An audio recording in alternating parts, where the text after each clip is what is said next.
Welcome to the Infinite Women podcast. I'm your host, Allison Tyra, and today I'm joined by Dr. Georgia Munro-Cook, a research fellow in the Disability and Rehabilitation Research Unit at Griffith University here in Australia, to talk about her work around women, sport, and disability. Georgia is also the author of Building the WNBA From Dunking Divas to Political Leaders, and a wheelchair basketball player, member of the Australian Gliders wheelchair basketball team, and captain of Australia's national wheelchair basketball team at the 2020 Tokyo Paralympics. So, first, I'd like to start with your personal story, if you don't mind, and how that connects to your research. So basically, I've played sport all my life, but I played able-bodied sport and able-bodied basketball up until the age of around 18. And around then, my congenital injury kind of got worse, I guess you'd say. And as a result, I couldn't run anymore. I was in a lot of chronic pain. And I obviously couldn't play sport anymore, which was a really big loss for me. And so about 2 years later, I was introduced to wheelchair basketball, and that really kind of transformed both my thinking about sport and the world and my own body, but also just let me play basketball, which was a really big thing for me. So when I started doing my research, I originally was interested in the WNBA and women's basketball, and that's what I did my PhD on. But I started making these connections, I guess you'd say, between like the position of women athletes and also the position of people with disability and in society, and thinking about what kind of the stories of women athletes can tell us about what we need to do for disability sport, and especially for women with disabilities. I freely admit I am not particularly sporty. So, can you help me understand the value of sports participation for women and girls in general, but then specifically for women and girls who also have disabilities? So I think when sport is done right, and that is a big if, it offers a lot of benefits for women and girls. There's like the leadership qualities. I think there's, some statistics about how most of the CEOs of big companies have played sport. I mean, that's obviously a bit of a neoliberal framing of it, but there are other benefits in terms of belonging, community, friendship. Like some of my lifelong friends I've came from playing sport. And also like bodily competence, I think, like learning how to use your body in different ways, ways that you might not get just from, what we might think of as just like regular exercise. And that's kind of magnified, I think, for women and girls with disability because they are so often told that they can't do things. And there's this kind of protectionist mindset, like you can't do this, you can't do that. And when women and girls are put into sport, especially with disability, they're then saying, no, actually, you can do this. I can challenge the limits of what I originally thought I could do. And I think that's so important. And then also there's the kind of aspect of community for people with disability. So a lot of the times, if you have a disability, you might be the only person you know with a disability, unless you deliberately seek out those kind of forms of community. And they don't have to be sport. There's obviously really great disability arts or music scenes, things like that. But sport is a place of community. And for me, it was a place where I was able to, I guess you would say, like, learn how to be disabled in a way, like, learn the kind of skills that I needed, accept my own disability, because that's obviously something that's a bit hard to come to terms with when it happens to you late in life. But share skills on how to use a wheelchair, what kind of wheelchairs are beneficial because often, I guess, occupational therapists don't have that kind of knowledge and lived experience that people with disability do, and kind of share those ideas between each other, and then, yeah, develop your own voice and your own sense of belonging. Well, something you've touched on a bit there is that a common issue in the disability sector is abled paternalism, where you have abled people, particularly like parents of children with disabilities. This seems to be a very common one. But these are the people making the decisions, often without much input from actual disabled adults. So, like you were saying, you might have an occupational therapist who doesn't actually know what it's like to be in a wheelchair. And so they are trying to help. They are experienced and trained in their own way, but it's a big but. And, or you might have someone like me. So I've got autism and ADHD. And so I'm disabled under the social model of disability, but I have no lived experience of what I would consider a medical disability that actually impairs my ability to do the things that I want to do. It just gets me fired from jobs. But, someone like me whose conditions don't really require that much accommodation, I would not feel comfortable like speaking on behalf of the disabled community as a whole. But, you might have someone like that who is relatively quite privileged speaking on behalf of the community. I feel like disability is one of those areas where nothing about us without us hasn't really penetrated. Mhm. So, do you see these issues in sports settings that are specifically intended for folks with disabilities? Yeah, I think definitely. To your first point about like the paternalism, I would say most coaches don't have disability, and don't have any kind of experience really with disability. And especially most of them are men. So, with women and girls, that's a big problem. And I do think they have this very much protectionist mindset. I mean, I've had experiences, where the men's team are allowed to, go out to a city that we're traveled to, but we aren't allowed to do that.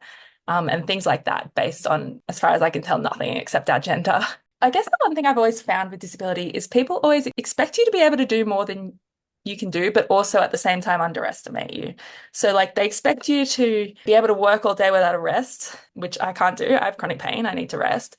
But they also then don't expect you to be able to go out and live your life and be a functional adult. So, there's kind of this like weird tension. And that is what I've found a lot with coaches and with administrators within disability sport, which is still very much the disability sport community just hasn't really embraced disability leadership, which is a massive problem. And yeah, as to your second point about, different degrees of disability and who gets a voice and who doesn't. Again, I think that within like elite Paralympic sport, that is a major problem because most of the sports, to be able to participate, you are automatically like some level of privilege, some level of being able to, use your body in certain ways. There's higher people with what we consider higher classifications. So that means like less disabled in the context of the sport. They tend to be more privileged within the Paralympic movement. There tends to be more events for people with higher classifications, things like that. And it's just really hard to find like athletes with high support needs. So again, that's a huge problem. Yeah, I mean, as you said, like I with a mobility injury and chronic pain would find it like I can't talk for the experience of someone with an intellectual disability. So there's kind of that tension in the disability community, I think, in terms of who gets a voice, especially I think for people with intellectual impairments who maybe struggle to speak for themselves. And we need to kind of look to different ways of engaging with those communities to make sure that their voices is heard. And you did sort of note this, but there is a lot of debate over functionality classifications. And I know particularly in autism spaces, that's incredibly like it can be really problematic. But the simple fact is, like I said, my autism is not disabling. And particularly when we're talking about a sports context, my husband's a runner, he plays rugby, he got kind of pushed into playing football because we live in Victoria and it's a requirement apparently. But his autism has nothing to do with his ability physically.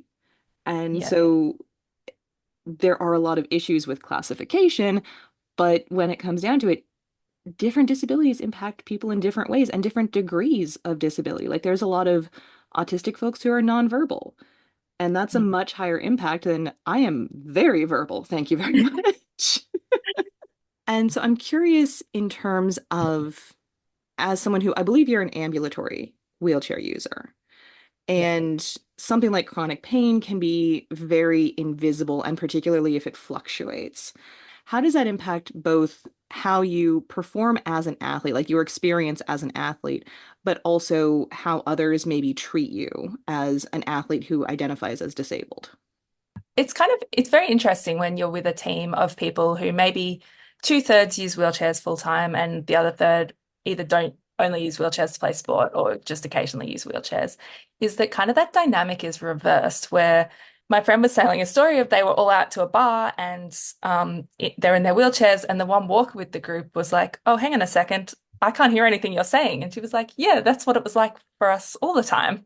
So it's kind of that, yeah, reverse idea of, who's not necessarily privileged, but who's kind of like becomes part of the community. And it just challenges a different way of thinking. And as someone with chronic pain and an invisible disability, I do find it hard because in one sense, I am very privileged. I can walk, I can do things that other people can't do, and I can hide my disability. But on the other hand, yeah, being able to hide your disability means that you maybe don't get the things that you need. I find I can't like take public transport because people won't stand up for me, things like that. Just because they're like, oh, a young girl, why would she need that seat? Yeah, and then in terms of sport, it is hard with chronic pain because sport is so based on getting the most out of your body and to win games. But you can't necessarily do that in the same way when you have chronic pain. And I think pain is such a personal thing that I think people find it really hard to understand why one day you can be in so much pain you can't get out of bed and another day you look totally fine. Yeah, it took my parents even like a really long time to understand like that, I wasn't just being lazy on the days that I couldn't get out of bed. I actually needed that help. Like they were very supportive, but like it's just something not to be able to get your head around. And then in a team environment, there's 12 of you, you've all got different fluctuating conditions. That makes it really hard. And then again, in terms of classification, it's obviously so essential to Paralympic sport, but you have a situation where you're classified as if you have a stable disability. But most people's disabilities aren't stable. They will fluctuate over time and they will fluctuate from day to day. So, yeah, you're put in a situation where they do the best they can, but there are issues. Well, and something that comes up with invisible disabilities, and I actually refer to at least my brand of autism and ADHD as an ultra invisible disability, because a lot of us don't even know we have it until well into adulthood. But one of the things that comes up is that people know that you can, in the case of neurodivergence, you can mask, you can act neurotypical, you can hide your presentations. And so it creates this expectation that you should. And if you're not, then why aren't you? Like you have this obligation to hide whatever is actually going on with you. And so I don't know if that's combined with, it seems like there's a very strong mindset in sports, particularly the level of elite sports you're competing at. Like you are in a proper league and competing at the Paralympics.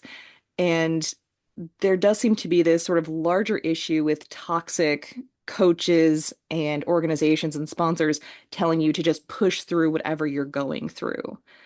And so I feel like there's an overlap there. Yeah, I think definitely.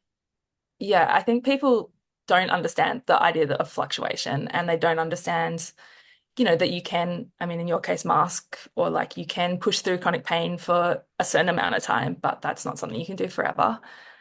And yeah, I think sport in general, like not even disability sport, just has this like weird culture around injury, like it's your fault. Actually, I think that might be something that's like society wide. I think we've seen with COVID this idea that like if you get sick, it's your fault. And I think as someone with a disability, well, actually, it's not. I can spend hours every day, doing strength work, doing all this stuff, and there's still going to be days where it's just not happening for me. I think ableism's kind of come back in style a little bit in a way, unfortunately. The kind of growth of like slurs on the internet and things like that. And I think a large part of that is this kind of blame game about, you're getting sick and it's your fault. Something that we're also getting into here is on a very human level, right? Like this isn't specific to disability, but people don't like taking responsibility for things, right? And particularly if you're an elected official, if you're someone in power, there's very much this drive to put the responsibility on individuals so that the society does not have to take that responsibility, right? And so if I make it your fault that you got sick, that you are not having a good pain day, which even the phrase good pain day just sounds so messed up. Yeah. But that idea that if I frame it so that it's your fault, then I don't have to take any responsibility for my actions. I don't have to push my government and the people in power to do what they arguably should be doing. Yeah, exactly. And I think sport has kind of been used a little bit in that way. The Paralympics, I think, has been used as kind of, look, these disabled people are doing this, so why can't you go get a job or you go, do whatever? Which I think Olympians have to challenge that narrative very much. And part of that is making sure they get the voice, not the able-bodied people in charge who are maybe want to promote more of an empowering narrative than maybe actually exists. Yeah, for anyone who's not familiar with the inspiration porn narrative, go Google it, but it's basically oh, look how inspiring. They've overcome things. And it's often told through like an abled lens and how the abled people around them are, changed by this experience. Like they're not even the protagonist if you're inspiration porn. So that makes me think of the performative aspect though of sports because you are going out and performing often in front of very large crowds, possibly televised. And there's this great YouTuber, Jessica Kelgren Fozard, and she has, I believe, a couple different disabilities. But one of the things that she's talked about is how when you see her, her hair is perfect, her makeup is perfect, she's in a lovely outfit, often, a vintage outfit because she likes doing fashion videos. And, she does modeling and this sort of thing.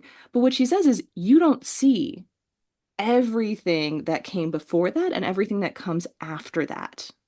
And so when you're talking about, pushing yourself, people aren't seeing the toll that that is taking on you, which may be invisible anyway, but they're not seeing how, I assume, wrecked you likely are after a lot of these games. Yes, for sure. They don't see, the getting up at 6 a.m. for training, and then having to work after that. They don't see all that sort of stuff, which I think is probably true for all sport, but maybe just magnified with disability sport.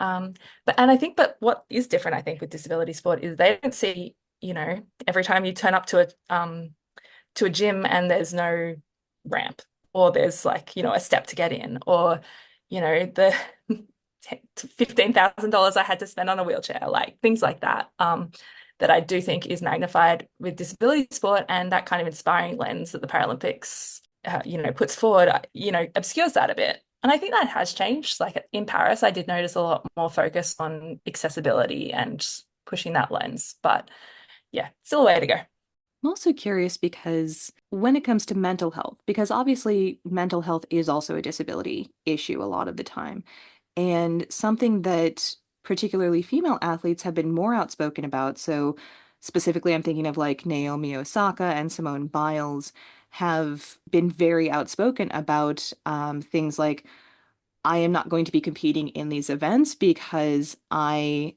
am not in a psychological place where it is safe for me to do this.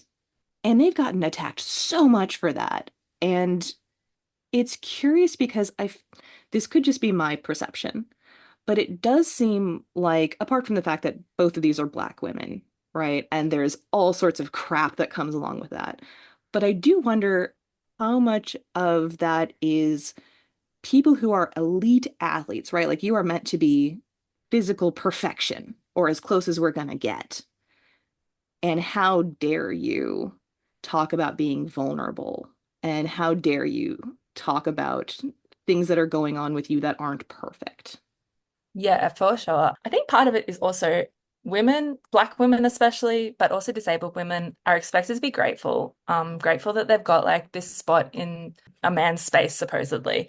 And I think when you're in that position, Simone Biles and Naomi Osaka have got to that spot where they can afford really to speak out. And if something goes wrong, they have money to fall back on. They like their career is not going to be destroyed, which isn't to take away from the brave thing that they have both done, which I don't want to diminish. But I just think with amateur elite sport, you just don't have that ability to take that stand for your mental health. You can't really stand up for against poor coaching or poor administrating, all those sorts of things. And I think that can put have a really big impact on people's mental health. I've just recently finished a series of interviews with elite Paralympians from Australia, and I heard lots of stories of what I would call like emotional abuse, particularly around like body weight, and things like that. And I just think, yeah, I think people with disabilities are expected to be grateful that they're there.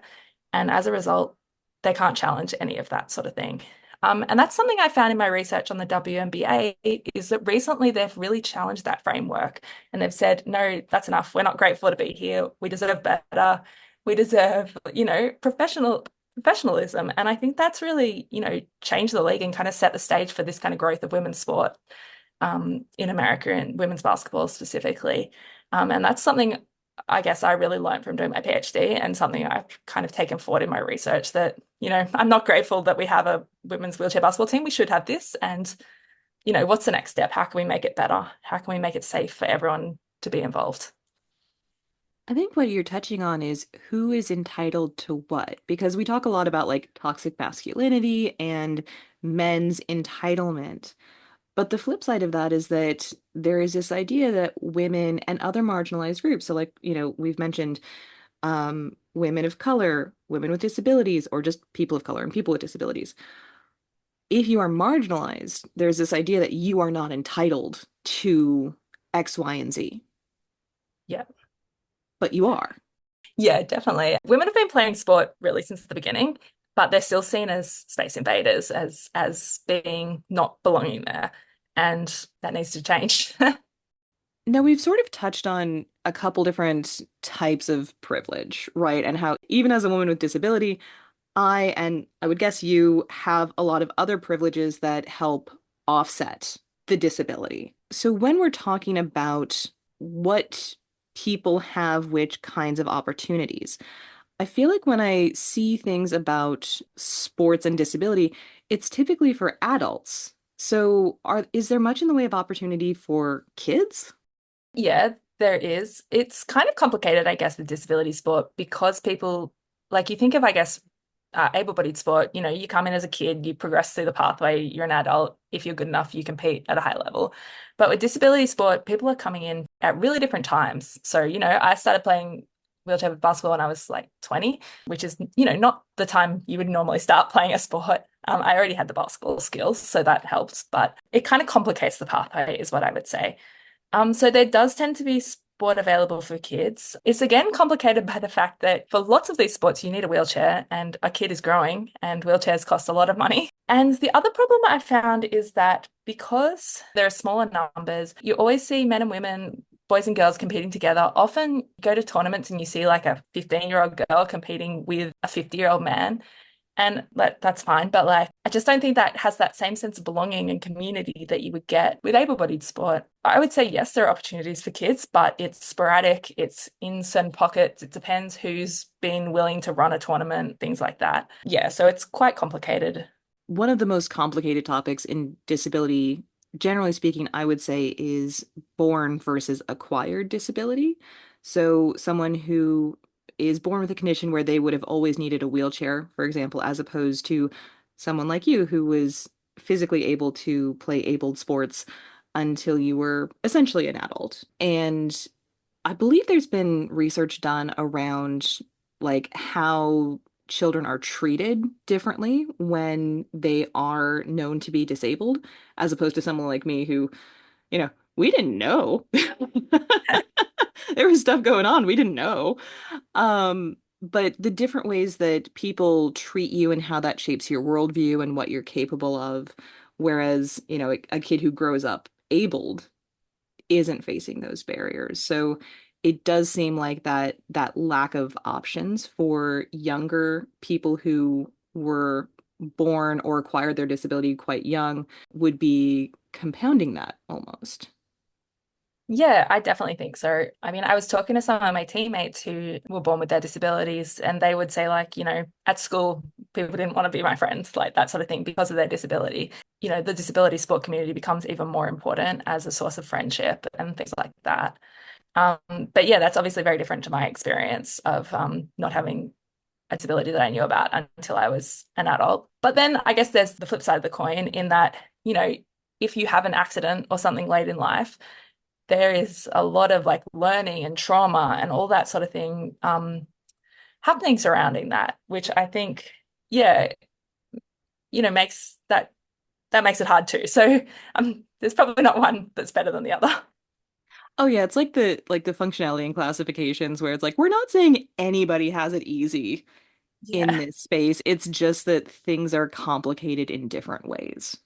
Yeah, exactly. So as you were saying that, wheelchairs are expensive, and I'm curious, do you need again, not being a sporty person and not being a wheelchair user, are there like sport wheelchairs? Or like there's sport shoes?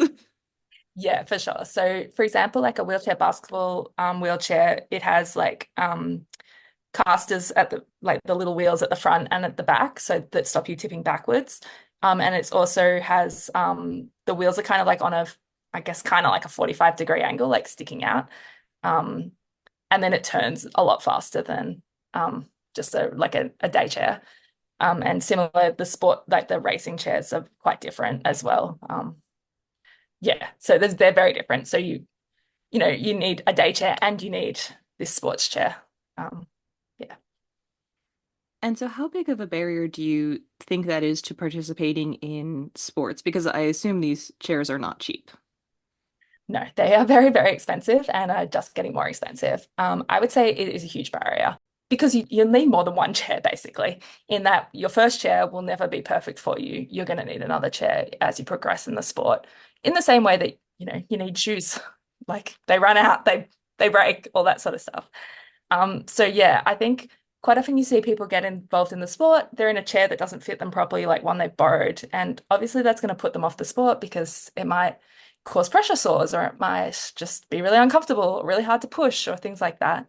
Um, yeah, so there's both the cost and kind of that like embodied aspect of it being fun to play. And obviously not every para sport needs a wheelchair, but a lot of them do. But even if it's not a chair, there's other support needs. So, for example, I'm thinking of blind runners who need a guide, and that's someone that, is running alongside you. And I believe they usually have a ribbon or something like that so they can sense where that person is. But I mean, just having another elite athlete available to you is a huge barrier, I would guess, for a lot of people. Yeah, I'm sure like a lot of them are like Olympic level athletes that are these guys. And yeah, to be able to build that relationship with another person as well, I think, yeah, it must be very tricky. It does seem like there are certain disabilities that there are no realistic accommodations that can be made, right? So, watching something like the Paralympics, you do see all of these ways that accommodations have been made. But something like, you were talking about how you have chronic pain. A lot of folks have chronic pain or fatigue conditions that mean this is not an option for them. Or, maybe you have a condition where you simply cannot build the strength and stamina to participate. So I'm just wondering, even in the most supportive, like even perfect world without any of these issues that we're talking about, can we really say that sports are inclusive when, yes, they've been adapted for certain disabilities, but there are others that seemingly can't be adapted for? Yeah, for sure. I think it's a huge problem in Paralympic sport in that it was developed out of World War II and spinal cord injuries, which is why, and it's expanded over time to include things like cerebral palsy or blind athletes, but it's not that inclusive of disabilities. For example, especially disabilities that women have. So things like complex regional pain syndrome, things like pain disorders, they're not classifiable. So you can't be a Paralympian if that is your major disability. So that is obviously a huge problem for sport and inclusion in sport. And it also means that maybe we aren't developing the kinds of sports that people like that maybe could play. Like thinking about there is things like power chair football, which is for people with um, cerebral palsy, like quite high support needs, which I think that could be adapted for people with chronic pain. I mean, like I think it would just be the same. Whether they would want to do that, I mean, I don't know how to develop sports personally, but I mean, I definitely agree with you that the Paralympics and disability sport is not particularly inclusive when it comes to lots of different disabilities. And I think that's a massive problem. It is also interesting when we're talking about like equipment-based adaptations. And when you look at what abled athletes have in terms of like a certain kind of swimsuit or certain kinds of shoes and like equipment that they may use for training, and this idea that, the Olympics are actually an accurate reflection of potential rather than privilege. Like, again, not saying that any of these athletes are, not working their butts off and, deserve to be there and everything. But I have seen different pieces about, okay, well, this American athlete compared to, say, this Ugandan athlete, and what do they have access to in terms of resources that helped enable them to get to that level? Yeah, for sure. I think like Paralympic sport even more so is dominated by the global north and, countries that can afford these equipment barriers. And you even see it when we go to some of our tournaments and we've all got quite nice chairs, although I think ours could even be improved. But you see some countries and you're like, none of those chairs fit you properly. Like they're all secondhand, like things like that. Yeah, so it's the equipment concerns of Paralympic sport means that those kind of disparities are even more prevalent. It's not just the people at the top that are experiencing these barriers, it would be the whole sporting ecosystem, right? I mean, just thinking of who is able to participate in Paralympic sport, even in Australia, like, it's obviously people that have money, it's people that are more privileged, people that are living in cities, rather than like regional areas.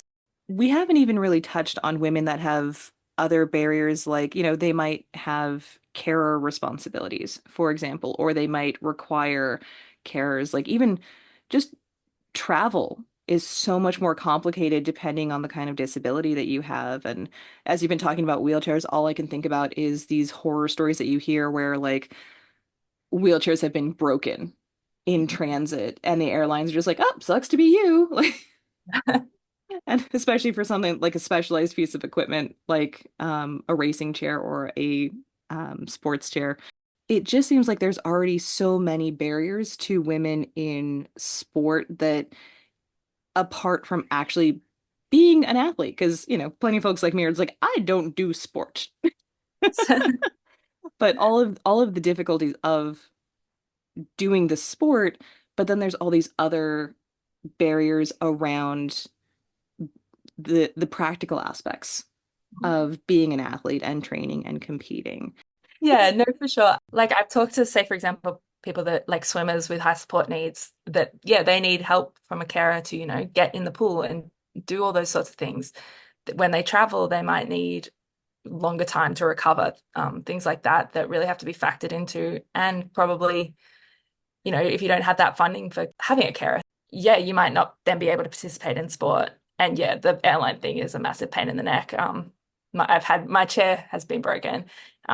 Luckily just the wheel, but yeah, the airlines just take forever to repay you and things like that, which, luckily I could afford it, but lots of people couldn't afford, $1,000 to get a new wheel just because the airline broke it. And again, lucky it's just my sports chair, but if they break your day chair and you can't walk, like they're a bit like, what are we gonna do? But also, if they break your sport chair on the way to a competition, are Yeah. you just out of luck? Like, do you have to repair it yourself? Yeah, so we normally travel with spare wheels. So luckily my wheel broke, so it was okay. I just replaced it. But yeah, otherwise you're kind of scrambling to try and find someone who can weld titanium to try and fix your chair, essentially. Which, not ideal when you're in a country that you don't know anyone and can't speak the language, that Just sort of add that to the travel team roster, and we need someone who can weld titanium, who thing. can also travel with the equipment that you need to weld titanium. Yeah, exactly. So it's definitely can be a logistical nightmare. Do you find that they're less sympathetic in situations like that because you're ambulatory? Like, you don't really need this. You're fine. I don't know. As from what I can tell, they're not particularly sympathetic for people that are not ambulatory either. They're just dicks all around. Equal opportunity dicks. Yeah, or they just don't get it, I think. Like they don't get that these are specialized pieces of equipment that cost a lot of money and that, I mean, not that they should be chucking anyone's luggage around, but you can't just throw a wheelchair off a plane. Going back to the various issues that we've discussed in sports, whether that's the abled people are the ones running things and the financial barriers and the other barriers that you mentioned, like rurality. So if you live in a city, you're much more likely to be able to find activities to participate in. What would you like to see if you had no limits in terms of time and human power and money? What would you want to see in disability sports, particularly for women? Yeah, it's a very big question. But for me, I think it's about having opportunities for women to play, not women only, but like women and gender diverse kind of communities. I think is super important. A lot of the time, we have to play with men, and I think that puts women off sport. I think having those defined pathways would be super important, in terms of not having people show up the first day and be put into the elite pathway. People need to be able to play at the level that they want, whether that's that grassroots level or it's the elite level.